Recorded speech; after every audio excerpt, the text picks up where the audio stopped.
नाम तुझे घेता देवा होई समाधान, तुझ्या पदी लागो माझे तन मन ध्यान. गुरुदेव दत्त. श्री स्वामी समर्थ. मी राखी, माझ्या राखी पाटील या चॅनलमध्ये तुमचे खूप खूप स्वागत करीत आहे. तर आजचा आपला विषय आहे की माळजप कशी करावी. आता नवीन सेवेकरी असतात आणि त्या नवीन सेवेकरींना माळ आणली गेली घरी, पण ती माळजप कसा करायचा, माळेचा जप कसा करायचा, तर कोणी कोणी एकदम चुकीच्या पद्धतीने माळजप करत असतं आणि ही माळजप केल्यानंतर त्याचे कुठलेही प्रकारचे फायदे होत नाही किंवा ती माळजप आपली देवापर्यंत पोचत नाही. आणि आजकालच्या धकाधकीच्या जीवनामध्ये आजकाल एवढं स्पर्धात्मक युग झालेलं आहे आणि एवढं धकाधकीचं जीवन झालेलं आहे. मग ते लहान मुलांपासून असो का मोठ्या व्यक्तींपर्यंत असो, खूप जास्त फास्ट लाईफ झालेलं आहे लोकांचं.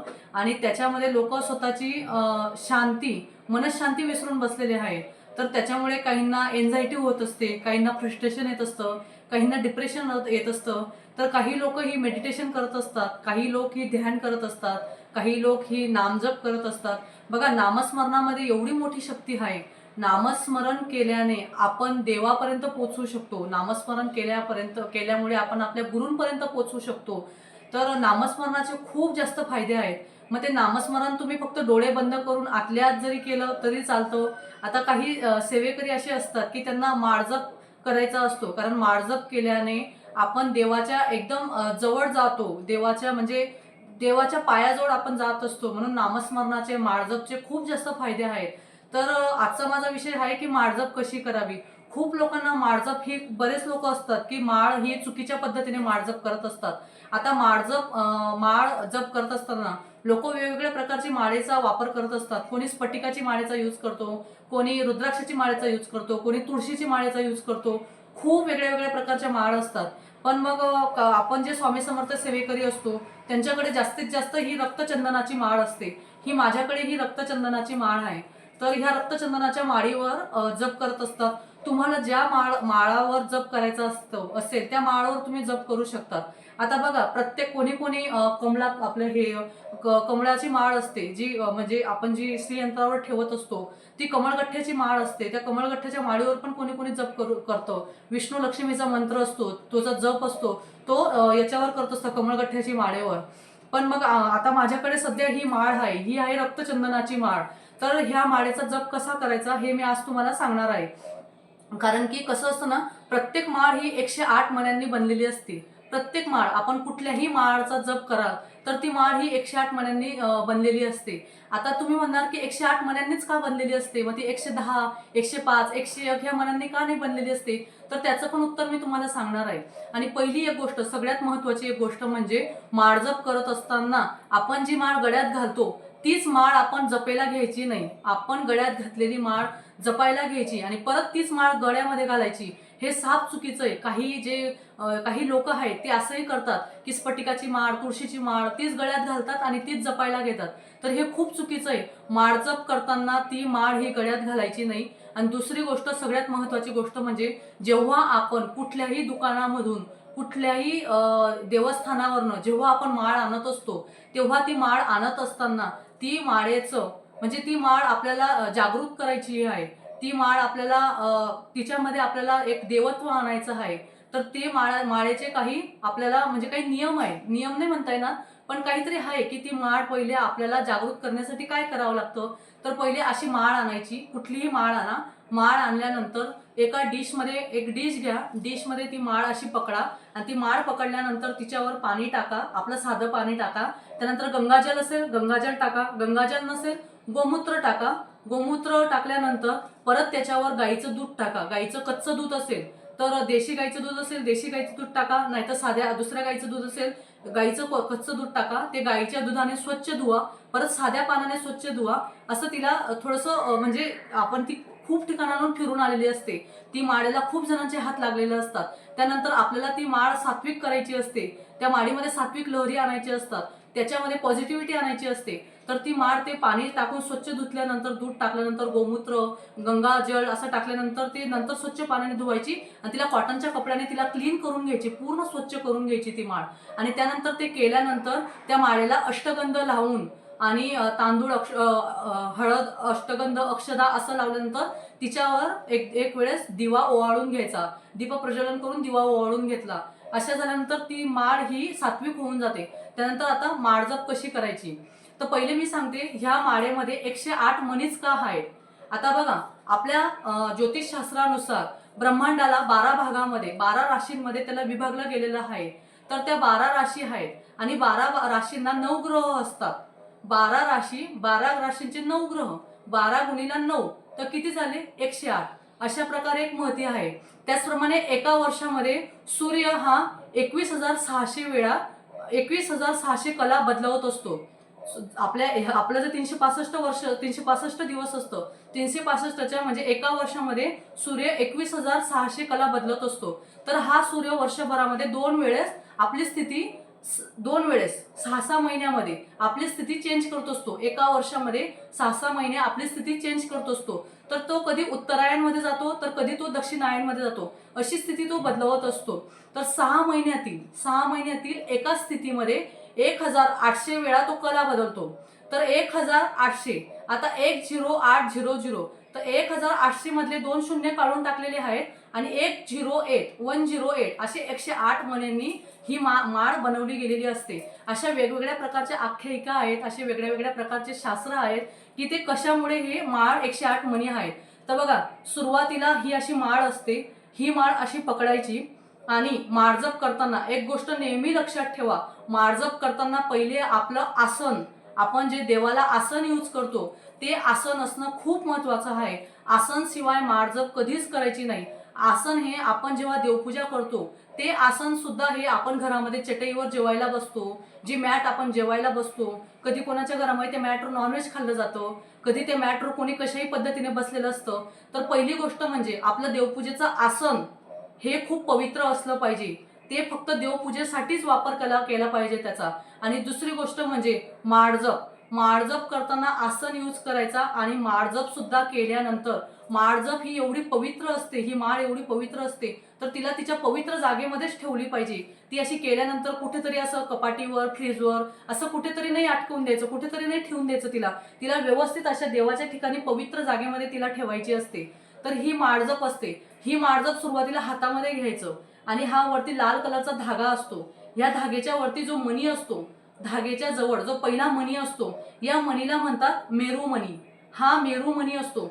तर या मेरुमणी नंतर पहिला जो मणी सुरू होतो, तर हे आपले 5 बोट आहेत. या 5 बोटानंतर शेवटून करंगडी नंतरचा हा जो दुसरा बोट असतो, या दुसऱ्या बोटावर शेवटून या दुसऱ्या बोटावर ही माळ ठेवायची असते. अशी दुसऱ्या बोटावर ही माळ ठेवली गेली की त्या मणीला हा अंगठ्याचा वापर करायचा असतो. आता बाकीच्यांच्या हातून ते पळून जातं. नवीन जे सेवेकरी असतात, नवीन जे माळजप करणारे असतात, त्यांच्या हातून ही माळ पळत असते. त्याच्यामुळे ह्या दुसऱ्या 2 नंबरच्या बोटाने आणि अंगठ्याने हा मणी पकडून ठेवायचा. कुठला, मेरुमणीचा पहिला मणी तो पकडून ठेवायचा. आणि त्यानंतर त्याला ह्या मधला मोठा बोट असतो, मधला जो मोठा बोट असतो मध्यमा, या मध्यमाने त्याला असं आपल्याकडे असं लोटायचं असतं.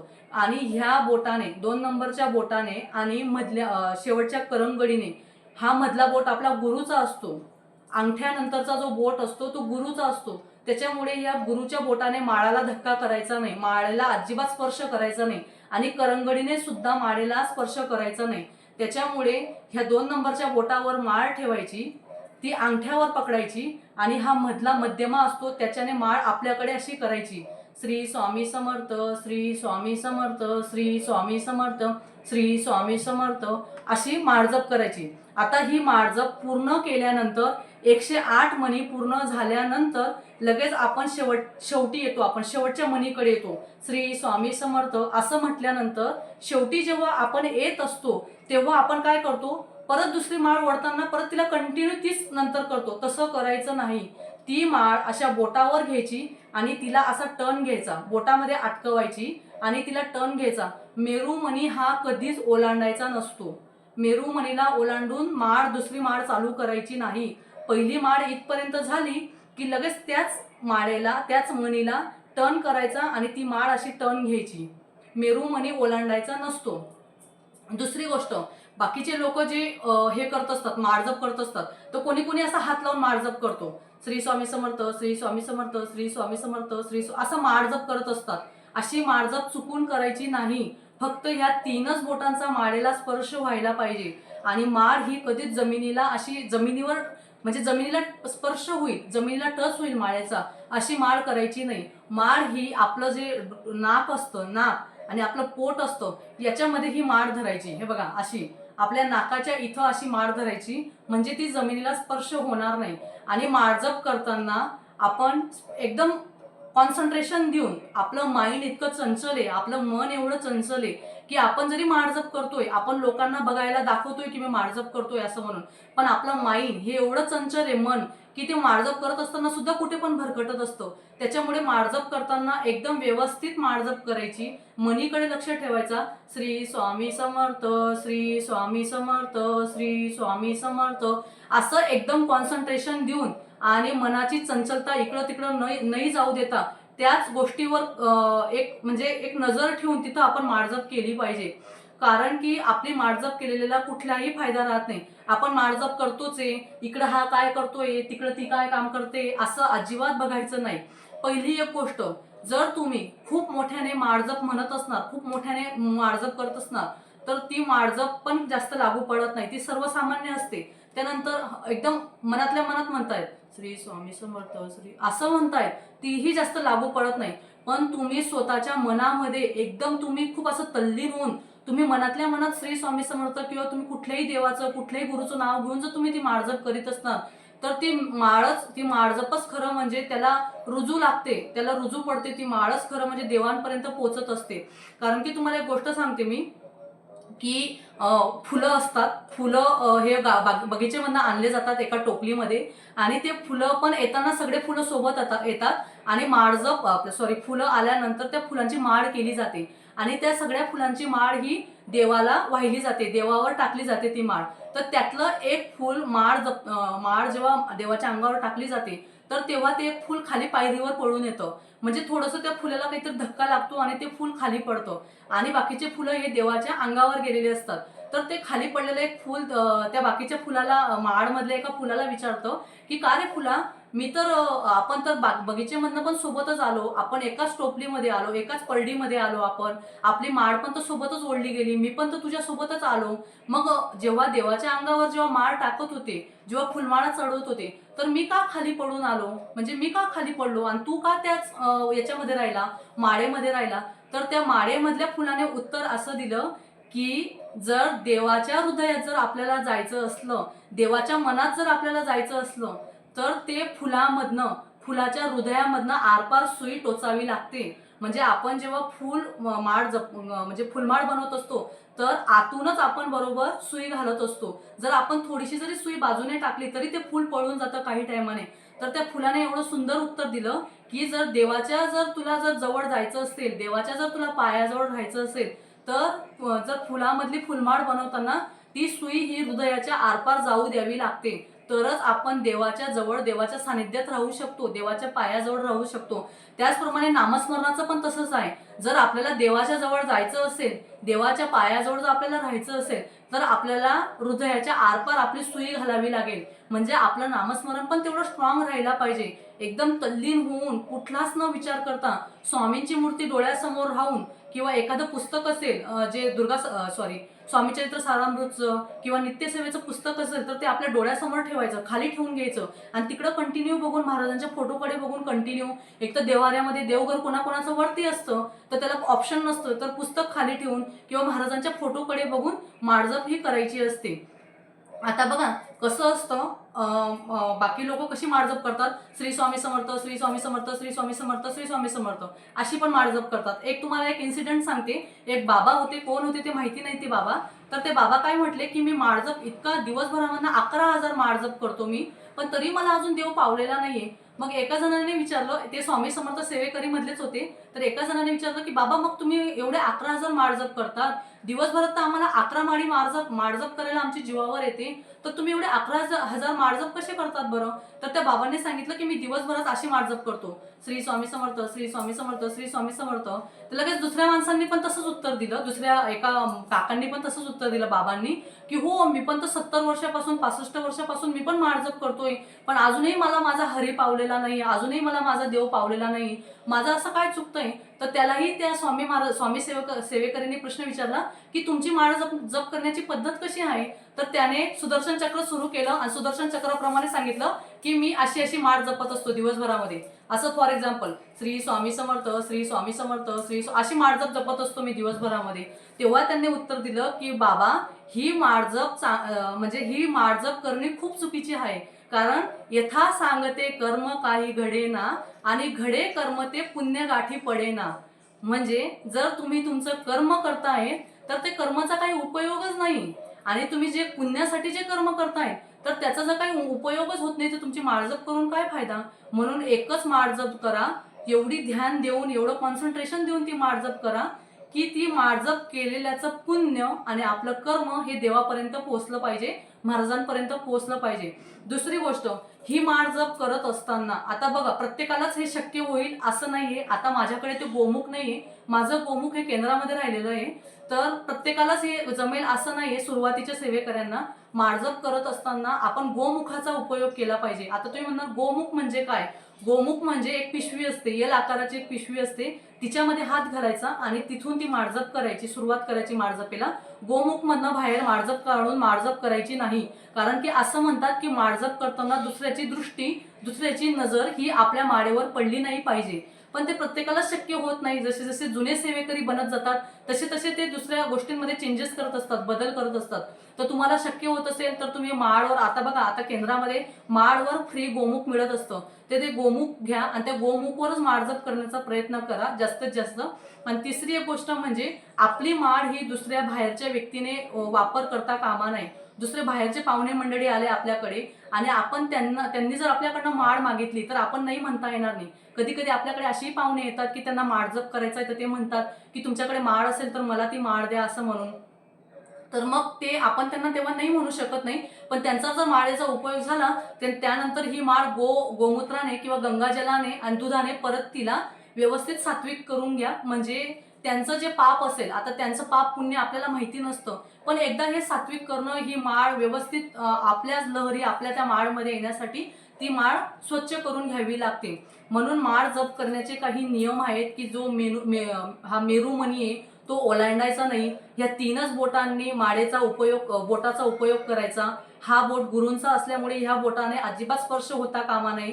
करंगडी पण आणि हा सेकंड नंबरचा बोट पण हा लांब राहिला पाहिजे, तरच आपले माळ जपण्याचा आपला फायदा होतो. दुसरी गोष्ट, केंद्रामध्ये जेव्हा आपण जातो किंवा कोणीतरी असतं आपल्या घरामध्ये, त्यांना सुद्धा ही सवय असते. ते कशी माळ जप करतात? श्री स्वामी समर्थ, श्री स्वामी समर्थ म्हटलो की हा एकच मनी मागे सरकायला पाहिजे. बाकीच्यांना कशी सवय असते?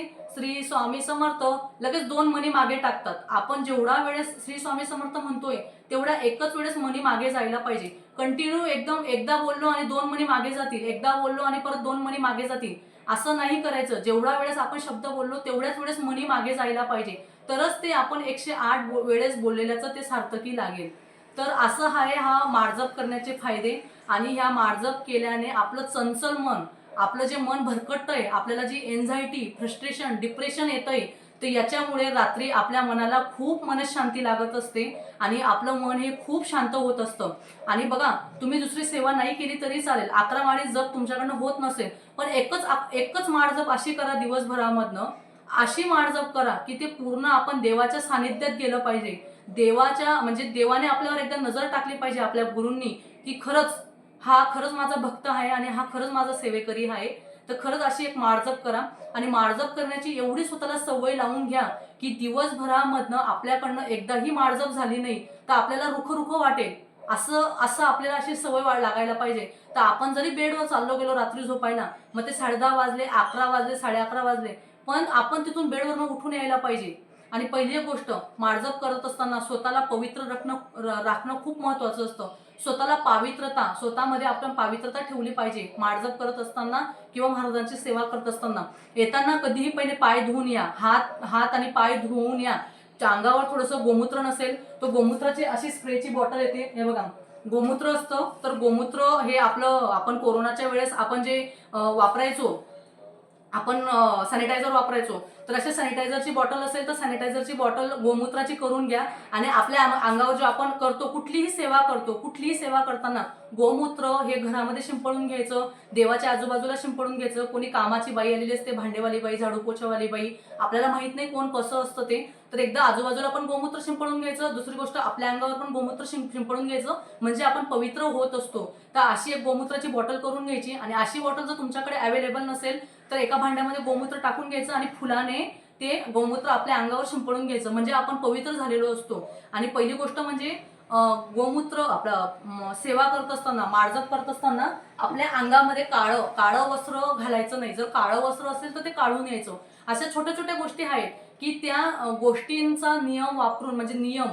त्या गोष्टींचे रूल्स फॉलो करून आपण महाराजांच्या सानिध्यामध्ये, महाराजांच्या पायाजवळ, महाराजांच्या चरणाजवळ आपण जाऊ शकतो. असे छोटे छोटे आपण म्हणतो की मी एवढी सेवा करतोय, मी एवढे 11 माळी जप करतोय, मी रोज एवढं हे करतोय ते करतोय, एवढी सेवा करतोय, पण मग मला त्याचे फळ का नाही मिळते? त्याचे फळ न मिळण्याचे कारण एकच आहे की आपण जे करतो ते आपण कशा पद्धतीने करतोय. बघा, खूप मोठी सेवा केली आणि मला त्याचं काहीतरी फळ मिळेल याला महत्व नसतो. ती सेवा तुम्ही कशी केली, ती सेवा करत असताना तुम्ही कुठलं पावित्र्य राखलं हे महत्वाचं असतं, पहिली गोष्ट म्हणजे. आणि ही माळ एवढी श्रेष्ठ आहे, तर ह्या माळेला जेव्हा आपण माळजप घेतली आणि बसलो, आपण आपल्या आसनावर बसलो, तर माळजप सुरू करण्याच्या अगोदर ही माळ पहिले आपल्या डोळ्याला लावा. पहिले डोळ्याला लावा, नंतर इकडच्या डोळ्याला लावा, उजव्याला लावा, डाव्याला लावा आणि मग मध्ये लावा. आपण जिथं कुंकू लावतो, आपण जिथं अष्टगंध लावतो तिथं लावा. आणि पहिले म्हणा, गुरुर ब्रह्मा गुरुर विष्णू गुरुर्देव महेश्वरा, गुरु साक्षात परब्रह्म तस्मै श्री गुरुवे नमः. देवा, हे त्रिमूर्ती त्रिगुणात्मक देवा, मी आज तुझं नामस्मरण करत आहो. तर पहिले आसनावर बसल्यानंतर पहिले ही माळ आपल्या दोघं डोळ्यांना लावून आपल्या मध्याला लावायची असते, तरच माळजप सुरू करायची. असे काही काही छोटे छोटे नियम आहेत. तर अशा आज हा विषय मी घेऊन आली होती, माळजप कशी करावी. तर आज माझ्या या व्हिडिओ तुम्हाला आवडला असेल तर माझ्या व्हिडिओला तुम्ही सबस्क्राईब करा, लाईक करा, शेअर करा. आणि ही माहिती जर तुम्हाला कोणापर्यंत अजून पोहोचवायची असेल तर त्याला तुम्ही शेअर करू शकता. तर आजची सेवा मी स्वामी महाराजांच्या चरणी रुजू करते. श्री स्वामी समर्थ.